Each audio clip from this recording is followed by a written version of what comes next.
আমার বন্ধুগণ, হাজার হাজার মুসলমান শিরকে লিপ্ত। দেখেন না আমাদের দেশে মসজিদে গিয়ে আল্লাহ তাআলাকে সেজদা করে, মাজারে গিয়ে পীরের পায়ে সেজদা দেয় এমন লোক আছে না নাই? তারা সেজদা করে কয় জায়গায় করে আমার বন্ধু। অথচ আল্লাহ তো বলেছেন আল্লাহ তা'বুদু ইল্লা ইয়াহু ওয়া বিল ওয়ালিদাইনি ইহসানা। আল্লাহ ছাড়া কারো ইবাদত করা যাবে না, ঠিক কিনা? এখন যারা পীরের পায়ে সেজদা করে তারা মসজিদে গিয়ে সেজদা করে কাকে? কথা বলেন জোরে, কাকে? যে পীর সেজদা নিলেন তিনিও যখন মসজিদে যান তিনি সেজদা করেন কাকে? তো এক জায়গায় সবাই মিলে আল্লাহকে করলো, পীরও আল্লাহকে, মুরিদও আল্লাহকে। মসজিদ থেকে বের হয়ে পীর সাহেব সোফায় বসে পা এলিয়ে দিয়ে বসে, মুরিদরা দল বেঁধে সেজদা করতেছে। এক জায়গায় তিনি আল্লাহকে সেজদা করলেন, আর এক জায়গায় তিনি আল্লাহর জায়গায় বসে নিজে সেজদা নিলেন। তাই দুই দল সাথে সাথে মুশরিক হয়ে গেল। এটা কার? এটা আমার মুসলমান ভাইয়েরা, মক্কার লোকগুলো তারা যদি লাত মানাত উজ্জা হবলকে সেজদা দিয়া মুশরিক হয়ে যায়, সরস্বতী এবং দুর্গা দেবীকে সেজদা দিয়া বাংলার হিন্দু যদি মুশরিক হয়ে যায়, তোমরা যারা আল্লাহ ছাড়া অন্যকে সেজদা করছো তোমরা এই মাসলায় মুশরিক হয়ে যাইবা, ঠিক কিনা? কিন্তু যারা পীরের পায়ে সেজদা দেয় তারা কি নিজকে মুশরিক মনে করে নাকি? বরং উনারাও বন্ধু জান্নাতে যাওয়ার স্বপ্ন দেখে আমাদের চেয়ে কম না বেশি? আমরা তো দেখি আইরে আমল দিয়ে জান্নাতে যাওয়া লাগবো, আমল করো। তারপরে ঠেক্কা গেলে রাসূলের শাফাত কপালে যদি মিলে যায় পাবো।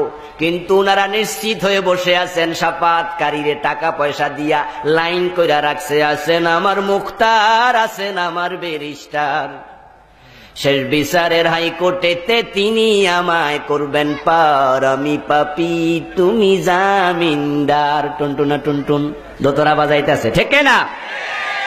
ওনাদের আর কোনো টেনশন নাই, জান্নাতে যাওয়ার পাকাপোক্ত ব্যবস্থা ওনারা করেছেন। তাই দেখা যায় ওই ভণ্ড পীরের কাছে মুরিদ হওয়ার আগে 2-3 বার দিনে মসজিদে যেত, মাসে 2-10 বার যেত। কিন্তু ভণ্ড পীরের কাছে মুরিদ হওয়ার পরে আল্লাহকে সেজদা বন্ধ করে দিয়েছে, মসজিদে আর যায় না, শুধু পীরের পায়ে সেজদা করে। এমনও আছে না নাই? ঈমান হারিয়ে ফেলেছে, মুশরিক হয়ে গেছে।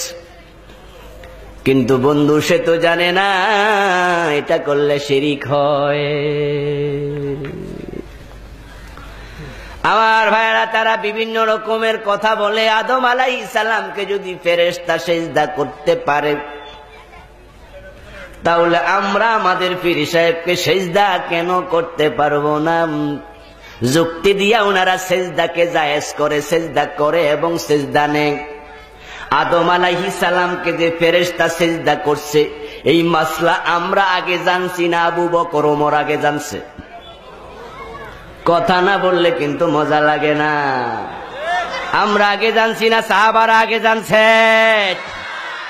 এখন যদি এই যুক্তিতে হযরত আদমকে ফেরেশতা সেজদা করলো, আমরা পীর বাবারে করি, এই যুক্তি দিয়া যদি সেজদা মানুষকে করা জায়েজ থাকতো, আবু বকর ওমর রাদিয়াল্লাহু তাআলা আনহুমা সাহাবাগণ বিশ্ব নবীর পা সেজদা করতে করতে ক্ষয় করে ফেলতেন। কিন্তু বিশ্ব নবীকে সাহাবারা আবু বকর ওমর ওসমান আলী, তালহা জুবায়ের, সাদ বিন আবি ওয়াক্কাস, মা আয়েশা, খাদিজা, এভাবে আল্লাহ নবীর বড় বড় সাহাবাদের জীবনী পড়েন না? সাহাবাদের জীবনী পড়েন, কোন সাহাবী রাসূলকে একটা সেজদা দিছে এমন কোন কথা একটা হাদিসেও পাবেন না। আমার ভাইয়ারা, যুক্তি দিয়ে অন্যায়কে জায়েজ মনে করা, যুক্তি দিয়ে অন্যায়কে ন্যায় বানানোর চিন্তা, এটা শয়তানের মাথায় ছিল, ঠিক না? আদম আলাইহিস সালাম কাল্লা বলেন, আদম গাছের কাছে যাইতে মানা করলাম, কেন গেলাম? আদম আলাইহিস সালাম কোন যুক্তি দেয় নাই, আল্লাহ গো আমারে মানা করলা গাছের কাছে যাইও না, আবার শয়তান রে জান্নাতের দরজায়ও পাঠাইলা। শয়তান আইসা কান্নাকাটি করে আমারে বলে, ইন্নী লাকুমা লামিনান নাসিহিন, আমি তোমাদের হিতাকাঙ্ক্ষী, তাই তোমাদেরকে বলছি গাছের কাছে যাও। ও আল্লাহ, যদি আপনি শয়তানকে জান্নাতের দরজায় আসার সুযোগ না দিতেন, শয়তান আমাকে ধোঁকাও দিত না, আমি জান্নাতে নিষিদ্ধ গাছের কাছেও যেতাম না। বাবা আদম কি জাতীয় যুক্তি দিছে? বরং তিনি যখন বুঝলেন অন্যায় হয়ে গেছে, দেরি করেন নাই, সাথে সাথে বলেছেন, রব্বানা যালামনা, পড়ুন আমার সাথে, রব্বানা যালামনা আনফুসানা ওয়া ইন লাম তাগফির লানা ওয়া তারহামনা লানাকুনান্না মিনাল খাসিরিন। আদম আলাইহিস সালাম তাওবা করলেন, আল্লাহ আদম নবীকে সাথে সাথে ক্ষমা করলেন, জান্নাতের দিলেন, ঠিক কিনা? فَإِمَّا يَأْتِيَنَّكُم مِّنِّي هُدًى فَمَن تَبِعَ هُدَايَ فَلَا خَوْفٌ عَلَيْهِمْ وَلَا هُمْ يَحْزَنُونَ। চিৎকার দিয়ে পড়েন সুবহানাল্লাহ। এই হলো আদমের চরিত্র, অন্যায়কে কখনো যুক্তি দিয়ে জায়েজ করে না, ঠিক না? আর শয়তানকে আল্লাহ প্রশ্ন করলেন, কেন সিজদা করো না আদমকে? সে যুক্তি দিছে, খালাকতানি মিন নার ওয়া খালাকতাহু মিন তিন। শয়তান কয়, আমি হইলাম আগুন, আদম হইল মাটি, আমি হেরে সিজদাটা করি কেমনে? যুক্তি দে। একটা মাটি ছেড়ে দিলে মাটি উপরে যায় না নিচে যায়? আগুন জ্বালাইলে আগুনের জিহ্বার নিচে যায় না উপরে যায়? তো শয়তান বুঝায় আমি নিচে যাই কেমনে? শয়তান যুক্তি দিতে দেরি, লানত প্রাপ্ত হতে দেরি হয় নাই, ঠিক না? আল্লাহ বলে, এই বেটা তুই কেরে চুরি সুরিয়া রশিনা জুড়ি, এখানে অহংকার করছিস বুঝি? ফাখরুজ মিনহা ফাইন্নাকা রাজিম, অভিশপ্ত শয়তান, জান্নাতের সীমা থেকে বেরিয়ে যাও। এখন আল্লাহ ছাড়া কাউকে সিজদা করা যে শিরিক, আমরা ওয়াজ যুগ যুগ ধরে আলেমরা বলে আসছি, কিন্তু যেই লোকগুলো পীরের পায়ে সিজদা দেয় তারা সিজদা বন্ধ করে না। এই অন্যায়টাকে বিভিন্ন যুক্তি দিয়ে জায়েজ করার চেষ্টা করে তারা শয়তানের মতো হয়ে যাচ্ছে, ঠিক না? এটা শয়তানের আচরণ। আপনারা যারা এই দোষে দুষ্ট আছেন, থেমে যান বন্ধু, থেমে যান। সিজদা পাওয়ার মালিক একমাত্র আল্লাহ। হাজার হাজার মুসলমান এক একজন এক এক জায়গায় ঈমান হারাচ্ছে, ছেলে মেয়ে হয় না, তাই প্রথম 2-4 বছর ছেলে মেয়ে চায় আল্লাহর কাছে, এক পর্যায়ে হতাশ হয়ে যায়, মন খারাপ, তাই বন্ধু পরামর্শ দেয়, মন খারাপ করার কিছু নাই, ভারতে চলে যাও, কে ফিরে না খালি হাতে, খাজা বাবার দরবারে। নাউজুবিল্লাহ। এমন গান আছে না নাই? যারা এই গান লিখেছে তারা এই আকীদা পোষণ করে মুশরিক হয়ে গেছে, ঠিক না? খাজা বাবা মাইনুদ্দিন চিশতি আজমিরি রাহিমাহুল্লাহ, তিনি তো মরে গেছেন, তিনি তোমারে কেমনে ছেলে দেবে? উনি তোমার মনের আশা কেমনে পূরণ করবে? এখন ছেলে মেয়ে হয় না, তা আল্লাহর কাছে চাওয়া বন্ধ করে খাজা বাবার কাছে চায়, বাইজিদ বুস্তামিতে যাইয়া চায়, মরা পীরের কাছে ছেলে মেয়ে খোঁজে, এমন মুসলমানও আছে না নাই? মুশরিক হয়ে গেছে। আমার বন্ধু, ছেলে মেয়ে দেওয়ার ক্ষমতা কার? আরে আল্লাহর নাম একটু জোরে কর না, একটু কার? আমি জোরে কইলাম, আপনারা জোরে কোন, এই কি অভ্যাস? আমি তো আরো 3-4 মাস কওয়া লাগবে। আমার বন্ধুগণ, আল্লাহর নাম যে যত জোরে বলবে তার সম্মান তত বেশি, সুবহানাল্লাহ। এজন্য মুয়াজ্জিনের ঘাড় ইমামের চেয়েও লম্বা হবে শুধু আজানের ফজিলতের কারণে, কারণ আজান আসতে দেয় না, জোরে দেয়। আল্লাহু আকবার, ঠিক না ঠিক না? আমার ভাইরা, ছেলে মেয়ে দেয়ার মালিক কে? এখন আপনি চাইলেন খাজা বাবার কাছে, শিরিক হয়ে গেল।